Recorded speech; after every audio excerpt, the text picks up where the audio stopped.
Good morning, Sharon. How are you today? Morning. I'm really good, thank you. Really well.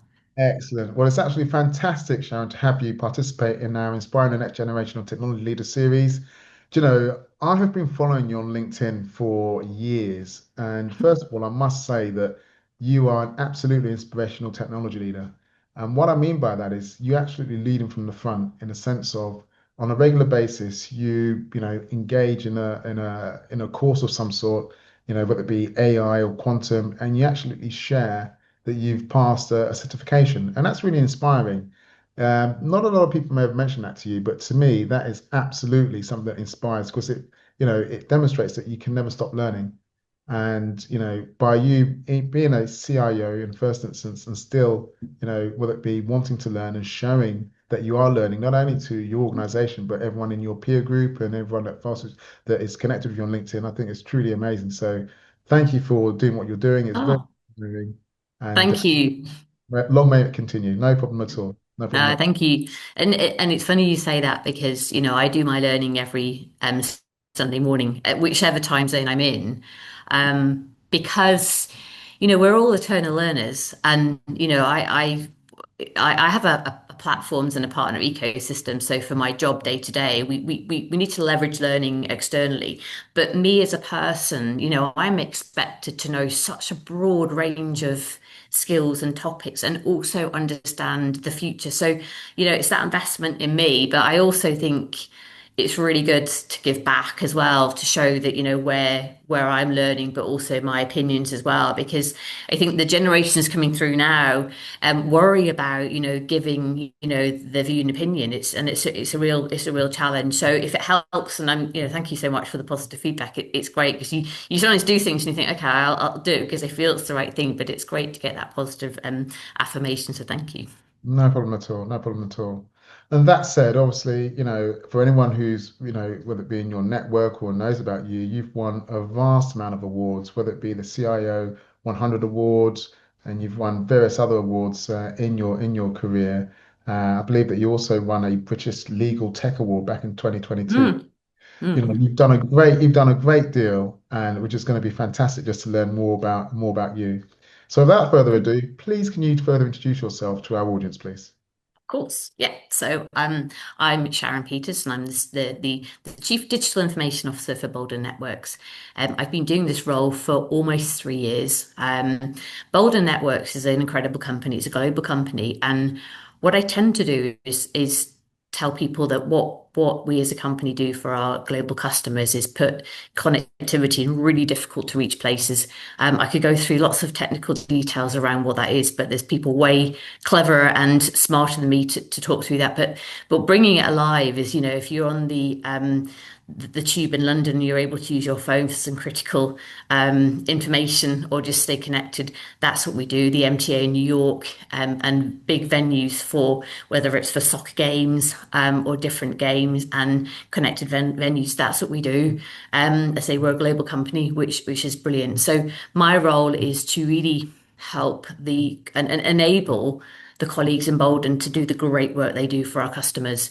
And we're often going to talk a bit more about what that looks like, but it's changed so much because obviously the digital capability is key to them doing their job on a day-to-day basis, and also whether it's in hours, out of hours, in the evenings when they're actually doing those implementations. So it certainly keeps you busy. So yeah, that's me. Amazing, amazing. And if you don't mind me asking as well, just to follow on a bit from that, what is the problem that Bolden is solving in those areas that you just mentioned? Why isn't there connectivity being brought to the public? Yeah, I mean, if you look at the tube, I mean, the tube is many hundreds of years old, and many, many years ago, there wasn't connectivity, and obviously, we've got emergency services that needs to have connectivity. So, and for those of us that have got kids, obviously nowadays, it's something that you grow up with. They're learning, and they're learning with devices. They're learning. You go to university. It's not oh, I need to have Wi-Fi. It's you have to have it. So it's like it's almost an additional emergency service. So and obviously to enable that connectivity, you've got to have that infrastructure to enable that to happen. So that's yeah that's what we do, and we do it in a neutral host model, which is becoming more popular. But I think it's one of the things that when we had the pandemic, when we had COVID, we realized that actually you can operate in a digital or hybrid world, but you can only operate effectively if you've got brilliant connectivity. My sister lives in Japan, and obviously it's critical for us. Otherwise, we wouldn't speak. Maybe 10, 20 years ago, that wouldn't be the case. And most businesses now are working, hybrid models, but they're relying on that digital capability and the connectivity. But it's the impatience that when you're at home, that's great. But you also want to have it when you're traveling. You also want to have it when you're in a venue. You want to do those selfies. You don't want to wait for to log in. You want it now instantaneously. And the expectations of customers and colleagues now is way higher. And they want to have it. It's got to be consistent. It's got to be safe and secure. And it's got to deliver when they want it on demand. So that the demand is much higher and stronger. But there's this critical infrastructure that needs to be monitored. Not just in simple places. And that for me is the locations that we put and enable that connectivity. That's pretty inspiring. So yeah, but I think it's part of our crazy digital lives now. It's such a digital imperative. Absolutely. Absolutely. No, I completely agree. Absolutely. Brilliant. Okay. So let's delve into our first question, which is how is the CIO role evolving in the age of AI and accelerated digital transformation? It's really interesting. So, I think the CIO role, maybe 10, 15 years ago, was very much a technical role, and you'd go to the CIO or even the IT director, for what tech you needed, and you'd go with a set of requirements.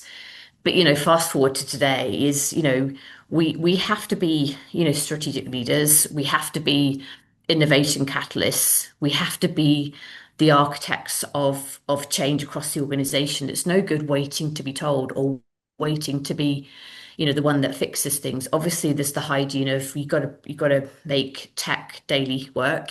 You'll notice I never mention the word IT because I don't like IT. IT feels very much a case of you go to the ID department, you say what you want, and then Mm, they give it back to you in 2 years' time, and it doesn't work because life's changed, and then they fix it. And that's not how I work. When I joined this role, um, I said we've got to have a different name.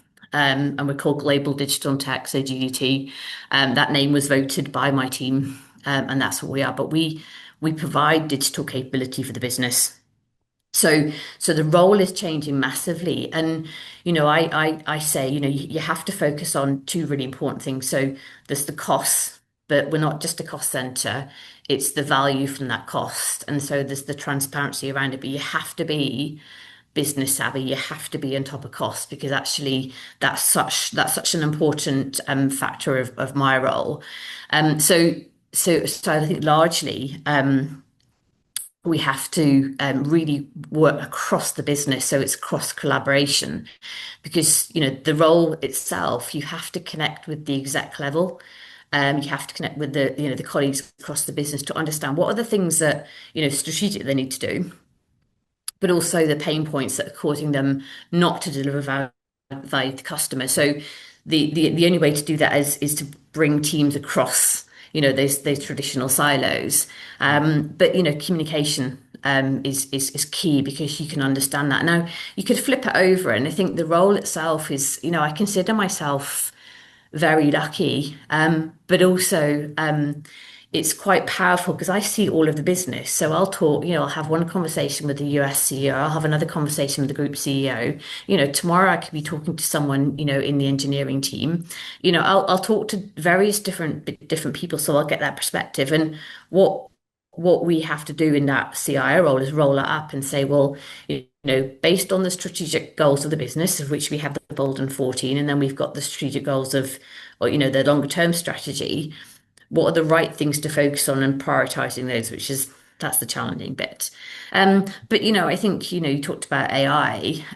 You dollop in AI, you dollop in cybersecurity. So we've got to say, well, how are we going to understand how we exploit AI. And for me, it's not an IT thing. It's about actually it's a mindset shift of how do we understand AI for our business? How do we understand how our colleagues are using it?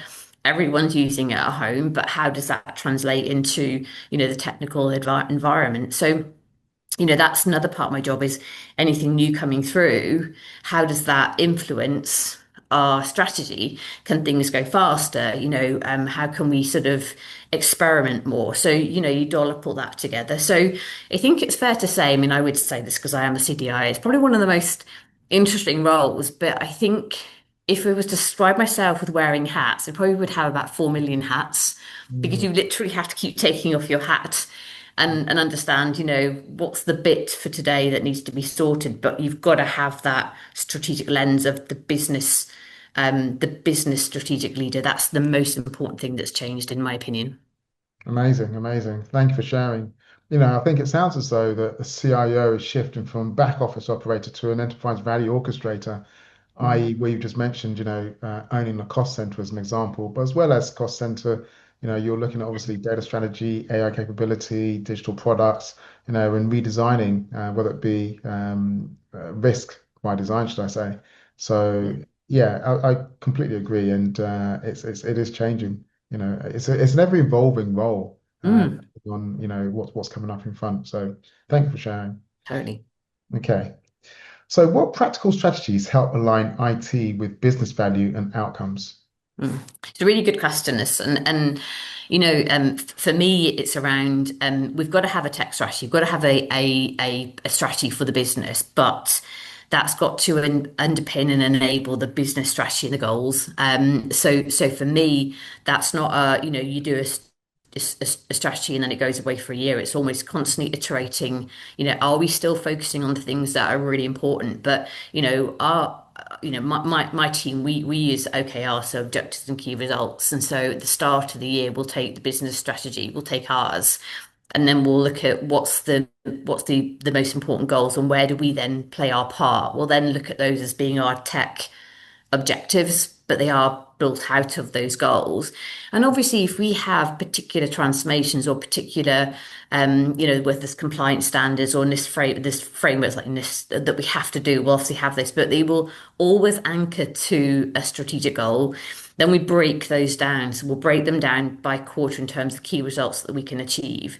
What I'm now looking at is how do we then measure those? So business related KPIs. So obviously I have a bunch of KPIs I'll look at, which most CIOs will look at, which is, uptime, cyber incidents, all that sort of, resiliency. But actually that's more for me. But I need to translate this into, where are we saving cost for the business? Where are we delivering satisfaction? What does that look like? And Mm, always rolling them up into KPIs that make sense and ideally KPIs that actually deliver the strategic value, which is definitely going back to your point earlier, is definitely a change from, say, a year ago, a couple of years ago, when actually you're just there to deliver IT. And it's like, no, we're expected to do a lot more because there's that fuzzy line is, a lot of the people, mostly in organizations now, the balance can shift a little bit, are tech because tech is part of day to day. It's no longer just part of the IT department. Um, I think then what we try and do, and particularly for the business related technology areas, like the people function, the finance function, more of a product and stroke collaboration way of working. Because again, with the shift to the SaaS products, when IT used to build applications, you're kind of like limited. You couldn't do a feature or a function without something being hard coded. That's almost non-existent. We're lucky in the sense in Boldyn where most of the tech we have from an enterprise point of view is SaaS products. It's fairly greenfield. A lot of the operational tech is has more legacy, but with that, with the SaaS products, and it's always a case of yeah, you can just configure everything, but it's like no, no, no, you still need to monitor changes, and we still need to make sure that if we do change a field in Workday or something in Salesforce, that we don't break something downstream, and we also just make sure we've got segregation of duties. So in order to do that, the only way we can do that is operate as cross-functional teams, as pods, as products, and that's an ongoing, I think, challenge and opportunity because obviously, you've got the business who owns the outcomes of what that tech is and the business ownership of the tech. But then you've got the custodians of, how do we integrate correctly? How do we make sure we're audit ready? So that's a big way of actually showing how we work together. But obviously, I will say is, what we do with the platforms is predicated on the business strategy of the area. I'm not there to say, go do this. I'm there to say, right, what's important to you, and how do we make the tech do what you need to do for the values. So we have that prioritized backlog. So the cross collaboration and the product mindset, but focusing on the right things, and Mm, clearly going back to if there's we've had a cyber incident or if we need compliance standard, that kind of pips it. But having that shared backlog of what we look after and having, that cross-functional way of working is kind of again an imperative. Um, and I think, it's the big thing for me, and I talk a lot to my team about this, and we're not that great at doing it, but communicating the wins. And that can be a collaboration. And obviously the greatest thing for me is when I see, business teams, giving a positive recognition to my team for the work they've done. But, we should celebrate the wins because it's not only motivational, but it shows the value we're adding. We've got a platform that we use called Achievers, which is a peer-to-peer recognition system, and it's brilliant. And you can do all sorts of recognition, but it is really good because as a tech professional, like my team, a lot of them are engineers, they're fantastic, but they're very much a case of they're here to deliver. So when something goes right, they kind of just crack on to the next thing. I'm like, no, we should celebrate, what you've done and then how it's delivered value. But because we know all our goals are connected to the strategy, we can very clearly say, that recent M&A, we did X and it's made such a difference. So, and I don't think I think it's and by any means that perfect, but I think it's that constant view of connecting it back. And so we do actually tomorrow we have our quarterly showcase, which is one of the best parts of my job. We're an hour and a half where the teams get 10 minutes to showcase the tech they've built and the solutions they've built, and they talk through it, and it's fantastic. mm. And then we go into quarterly planning to saying, based on what we've done, what do we now need to do, and just do we check in to make sure any of the strategic goals have kind of changed. And dare I say that horrible word prioritization, which everyone talks about, but it's really hard to do. But we'll do that as well to say, because obviously, costs are tight, everyone is very busy. So we really need to keep looking at that sort of prioritization. So yeah, that's certainly what we're doing, and I'm sort of spearheading at the moment, and we keep checking in with the exec and with my business leaders to make sure they're getting what they need. Amazing, amazing. Thank you for sharing. I think that's really, you know, how can I say it, inspiring in the sense that, obviously you're doing what you need to do in terms of getting the prioritized backlog as the key outcome from activities. And then from there, you've obviously got your cross-functional teams. But then for them to then deliver and then for that to be celebrated and for you to have an achievers, whether it be environment where that's actually recognized is really inspiring and it's great to see and to learn that you've got sort of whether it be like an open day, but whether it be a technology sort of workshop where everyone can show what they've been up to for the best part of 3 months is really it's really great. And I wish I could be there just to see what everyone's doing. Yeah, But it's good. It's very good. And digital, doing it digitally is, when you've got a global team, it's a different kettle of fish. It's how do you keep people really interested? So I'm always up for learning stuff like that. So no, it's great. It's going to be tomorrow afternoon. amazing. So, yeah, good. Absolutely, absolutely brilliant. Okay, so how do you embed governance frameworks for AI and mitigate related risks? It's a great question. So, I think now the governance framework is a real strategic imperative. So, and there's no sort of one like silver bullet, and it's actually quite funny this question particularly. So we've got our responsible AI forum, but broader than that, I read quite recently that the ones that are doing really well with AI is where they have the governance frameworks, and that doesn't mean to say that me as a CDI will say yes or no to things, but we've got to have some guardrails. First of all, to allow people to experiment and deliver the value, but also to make sure we're getting the value from the areas of focus on those high priority use cases. So, but the other thing we've got to decide as a global company, obviously there's the governance frameworks that we're going to be focusing on and keeping ourselves, safe and secure, whether, from the GRC. So that's definitely part of it. So, what we've got three parts of our sort of AI strategy. We've got our AI steerco, Hmm. which is the CEOs, and I own that forum. And then I have my AI lead. Their job is very clear to actually make sure that we as a business, we're focusing on AI, but we're focusing on these are the areas we're focusing, and for them to basically spearhead and agree that strategic, goal and that connection. So that's very much their role, and they're bought into that. We've then got the AI action group, which are the ones that, harnessing the value and coming up with the ideas and actually doing the work. And like most organizations, we don't have an AI tech team because obviously AI has just come like this bullet train, Gen AI. It's like everyone's trying to be an expert. Hmm. So we definitely, and I don't want my team to be the blockers, but we almost need to provide this sort of technical playpen of these are the capabilities, these are the tools you have. Of course, if we want more, let's get our process going in terms of what that is, what's the value, and do we need to buy something? Great. Um, and then we have the responsible AI framework, which we've got actually in next week. So that's a mixture of the privacy, compliance, and cyber. So my CISO is part of that as well. So again, I own that forum, and we've got an agreement of how often we meet. What will be our sort of approach? What's the summary reports that we provide back? What's the risks that we support? But we'll also review the AI use cases, not to stop them, but just to make sure we can assess the risk. Because again, it's more from, our customers expect us to be safe and secure. Our colleagues expect us to be safe and secure, but they're also technicians, so they need to be able to do their job. And that's always that fine line of how much can we give? Because if I come along and lock down everything, then we'll just get shadow IT. I'm 100% aware of that. So you can't just say no. It's about how do we surface transparency. That's predicated by I think we've got six responsible AI principles, of which that's when we started AI last year. That was the way we started. It was myself, the chief marketing officer, and the chief risk officer, because I said, look, it's not a tech thing. It's not an IT function. This is us equipping our colleagues in Boldyn. So they've been around for a year.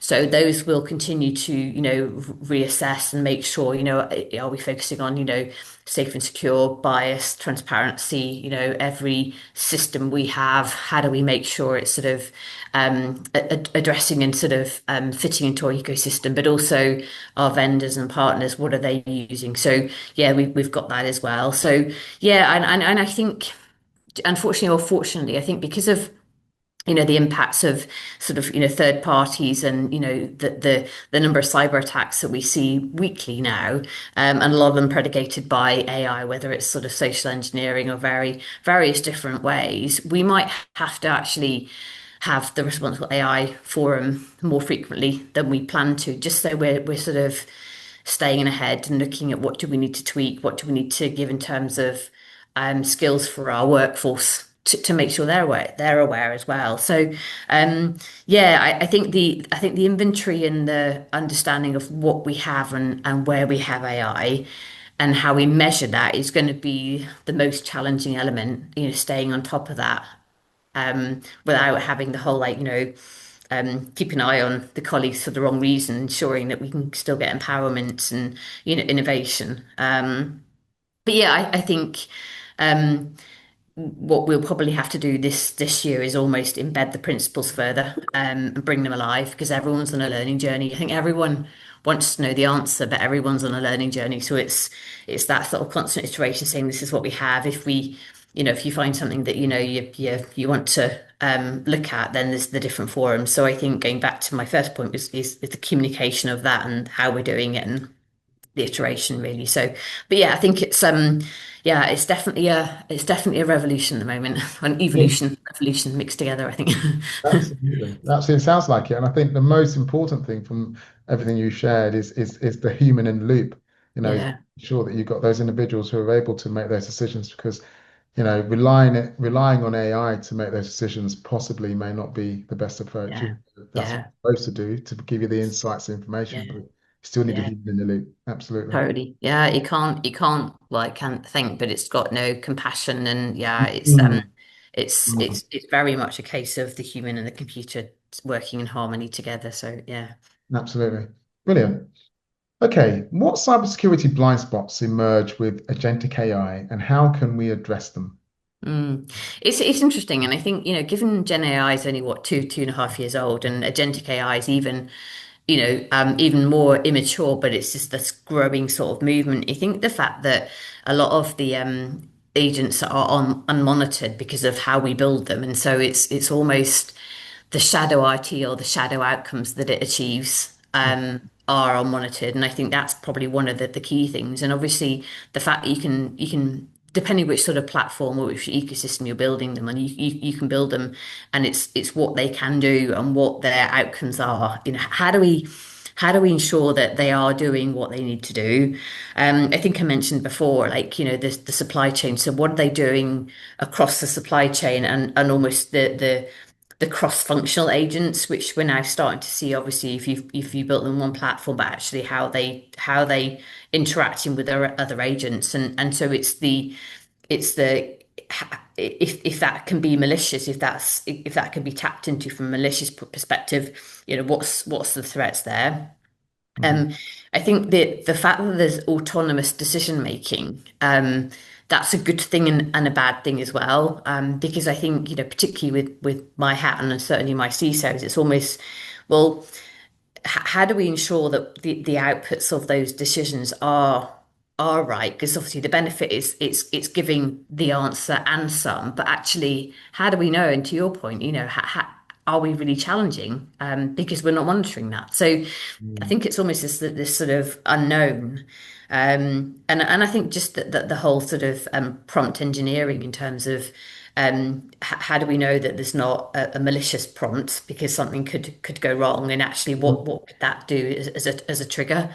mm, So I think out of all the agentic AI, it's one of the things it's super exciting and it's super interesting, mm, but I think it also provides like almost super challenged and supercharged challenge of how do you then monitor what it's doing? Because if you are monitoring, you're by default, are you then eating into the business value? Because actually the whole thing is you just let it go and carry on sort of thing. So I think it's that fine balance.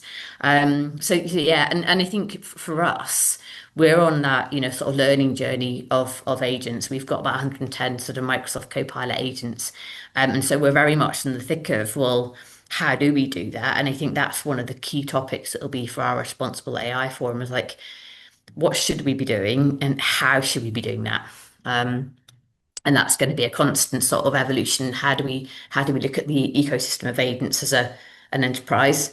How do we look at it by product? And how can we measure? Are there risks and where are the risks? So yeah, it's gonna be. I think it's going to be one of the biggest challenge, I'd say. absolutely, absolutely. And from what I mean, we if I can just share, our head of AI is a chap by the name of Thomas Barton, and he comes from an environment where he was sort of head of AI at Cognizant, etc. But in that such environments, he's mentioned in the past, in essence, in terms of managing risk in this area, whether it be mitigating by least privilege scopes or sandboxing, secret vaulting, Mm, modeling red teams, egress mm, controls, and full telemetry as a mm, way of trying to mitigate such areas, whether it be blind spots from prompt injection or data leaks or overprivileged connectors or modeling poisoning and mm, shadow IT. Oh, sorry, shadow AI, should I say? So mm. that's Yeah, what he's seeing. yeah. It's almost you almost need another team sort of Exactly.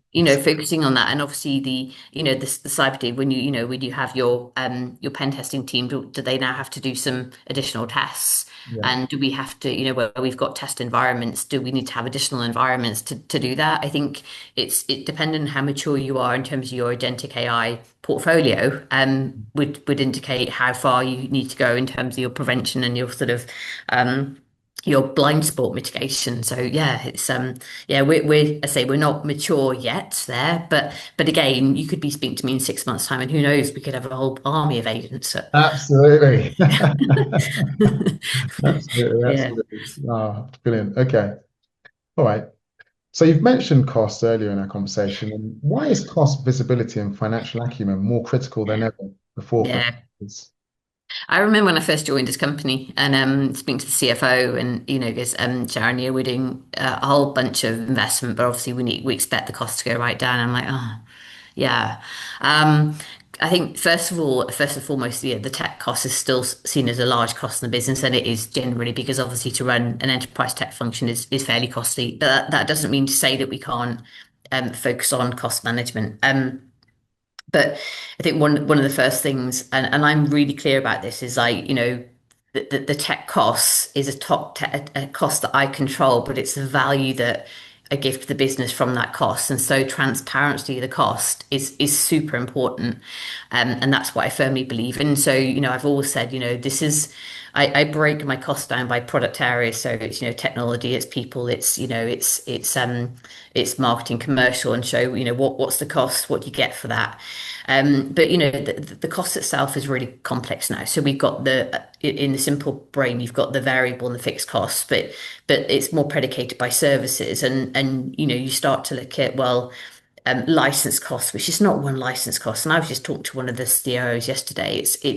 It's not one license. It's like types of licenses, and then you've got the length of the contracts. And so, you've got a number at the end, which is the cost of tech per year. But and you break that apart, and actually, there's so many different levers and variables. So as a CIO, you have to be all over your numbers. You have to be. That's just an imperative. But you have to know, what things are going to increase. And so we know the Microsoft, the EAs no more. So, there's a whole bunch of risk in there to understand what you need, what you have now, what you're going to need in the future to not make sure you're locked into an ever increasing cost per year based on headcount. So how do you do that? Do you need different types of licenses? So I think there's the transparency, but it's also how you're managing and staying on top of your variable costs. So consumption, so cloud is great, and that's brilliant. But if you're not on top of your cloud costs, you can get really massively stung. So having a team and having real accountability within my team is really important. But then how I partner with the finance team is critically important as well. So that, we have monthly forums, we have quarterly forums where we're going through our numbers. But I like to know my numbers, and we joke to say, who's Sharon going to give the accountancy badge to, because it's not finance to do my job. It's me to work with finance because I know the numbers and I know what tech costs. The other part is obviously when new stuff comes along, it's a case of, yeah, can we absorb that? Well, no, let's talk about, what do we have? What do we need? Do we have something with the functionality? Do we need something new? And if we do need it, have we got buy-in to say, right, this is the cost, but it's not just a year-on-year cost, it's the following year and the year after. So how much is that? So it's almost that day-to-day and that strategic management, because that's another thing. It's like, well, the challenge is you're Sharon, you're really expensive. But then, well, can you just absorb this into the tech budget? No, no, you can't. So making sure that, when new stuff comes in, that's very much understood in terms of what is the cost, what's the value. Absolutely. Um, and I think AI brings a different dimension to that. And I think so it's similar to sort of the cloud. It's a case of that most of the platforms, most of the vendors say, yeah, no, we've got AI built in. And when you actually look under the covers, it's like, yeah, but you'd have to buy some more, or you get cost per transaction, whether it's a bot. So we have to have a different view in terms of the cost pressures around that, because again, I won't be thanked for increasing my costs. I mean, my goal is we decrease year on year, or we supplement, so we stop something, it's either remove, retire, or replace. So we try and keep it, that level. And if we do need, extra, we go in with a business case to say this is what we're buying. But transparency is been from day one what I'm about, because it's a big pot of money, and I get that. So it's an ongoing challenge. But yeah, financial acumen is a real key priority for this role. So yeah, and you don't have to have done like math brilliantly at school. It's just practical costs. So yeah. Yeah, thank you for sharing. And, I've always wondered, where you have, say, for example, the likes of agentic AI and all the sort of environments that involves, would you attribute that to a CapEx cost or an OpEx cost Mm. based on the outcomes that you're looking to deliver? Mm. And I think this has changed in the last 10, 15 years. And I had in previous role, there was a payroll system which was CapEx. And the reason it was CapEx is because it was a bespoke payroll system. So no one else could use it. So therefore it's an asset. But the majority of the costs that we have now are OpEx. So obviously if it's like tangible sort of devices, that sort of, unless you lease them. So the majority of the costs that I have in my run budget, in my budgets for projects are unfortunately OpEx. But that has been a shift. I think about 15 years, everything was capitalized. And then it was like a big shift to try and move from CapEx to OpEx. Yeah. So yeah, and with obviously SaaS products, you don't actually own it. You obviously own the data. But Mm, even from that perspective, it's like, where's your backups? But yeah, the majority is, yeah, OpEx.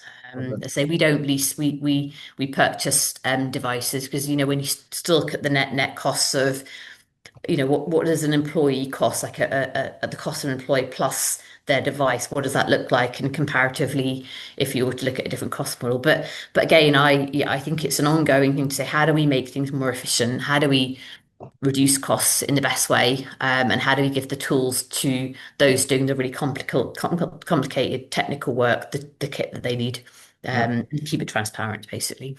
absolutely. Yeah, 100% agreed. Brilliant. Okay. What have you found effective in breaking silos between business and tech teams? Mm.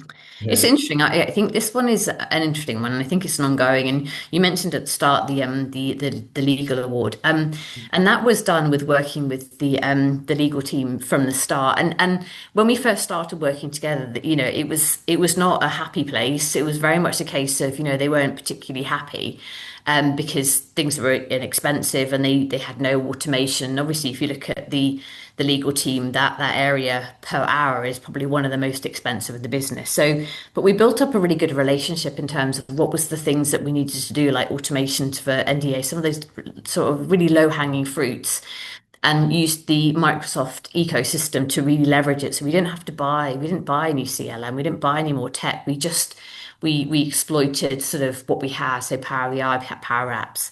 Um, and unfortunately, or fortunately, every business area is different with different people. And there's that fine balance of ensuring that actually they feel that they own the roadmap, they feel that they own the strategic direction because they do own it, and actually working with and partnering to actually say, well, if we've got that list of things, how can we all play a part? So, is the configuration that the business can do is a more technical that the tech team can do, and do we need an SI to help? But do we need to build the integrations? Is there any sort of compliance standards? So it's almost building their sort of fusion teams together, but explaining why. But I think sometimes to break the silence, you have to do some stuff to almost prove credibility. And I know that that shouldn't necessarily have to be the case, but obviously, I think as tech folks, particularly with SaaS platforms and product ways of working, you're changing the way that they used to work, or that they've seen sort of an IT function is who I pull in when I need it. You do the bit you need to do, and if it goes wrong, I can blame you. Or, you're really expensive, or bring an SI, but I just want to tell the SI and they'll do it for me. And either one of those are wrong, but actually we can't come and just say we're going to work in this different way. So we've got to do that as a partnership. I think the other way as well is looking at if there's business capabilities or programs where you can actually bring together cross-functional teams to achieve the same goal. So we've got a big ERP transformation at the moment, but we're also looking at a colleague portal. So when you log in the morning, or like me, just open your device. I shouldn't say that, but um, where do you go? Where is it that's the least friction, journey? So we're Mm, doing that in collaboration with the business team and my tech folk, because actually, if we can do it more like a sort of squad and iterate as we go, then you're kind of working together for that one goal of if people are taking so much time to retrieve things or to find, their applications in the morning, can we not make that better? mm, Um, mm, I think, the other thing is the value-based metrics, so defining those metrics that are really important. So we're all going for the same goal. That's something that, we're trying to, whether it's like, cost of or time for fixing a problem, or whether it's actually a shared goal and actually a satisfaction score. I think that's one of the things. Um, and then the other one, which I hate to use, but obviously, we're audited, so there's certain auditable standards, whether it's change management, whether it's access.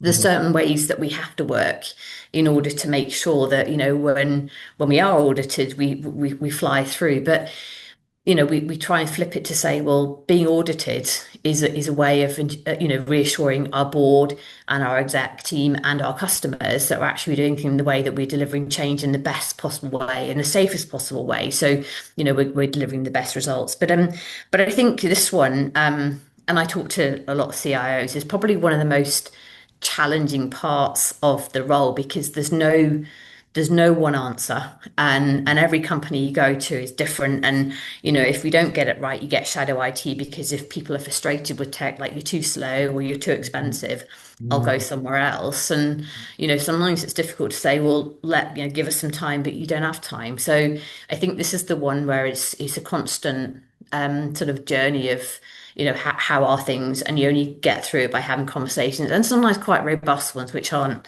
the greatest. But again, we provided we anchor it back to what's the outcomes we're trying to create for our customers and our colleagues, and pair it back to that, and providing we have like healthy sort of conversations and some conflict, but we get to the answer and scale it back to what is that shared goal, then it's the right outcome. But yeah, it's definitely one of the most challenging, I'd say.